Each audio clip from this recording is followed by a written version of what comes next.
City వైపు ఇక్కడ సౌద్దీన్ ఓవైసీ గారి సామ్రాజ్యంలో ఎదురు నిలబడి ఆంజనేయ స్వామిలుగా గుండె చీల్చి బస్తీమే సవాల్ నేనున్నాను అనేవాళ్ళు పుట్టరేమో అనిపించిందంట ఓల్డ్ సిటీకి. ఏం లేదు నాయన, అక్కడ పుట్టి పెరిగిన మీ ఆడబిడ్డనే పురుషుడు మాత్రమే కానక్కర్లేదు, రాక్షస సంహారానికి స్త్రీ అంతకన్నా ధీటురాలు.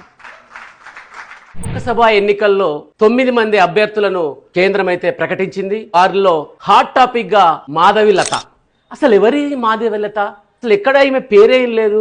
అసలు బీజేపీలో ఆమెకు సభ్యత్వమే లేని మాధవిలతకు ఎందుకు ఆమెకు పాత బస్తీలో హైదరాబాద్ కాన్స్టిట్యున్సీలో ఆమెకు ఎంపీగా టికెట్ ఇవ్వడం ఏంటి అని చాలా మంది ఆశ్చర్యపోతున్నారు.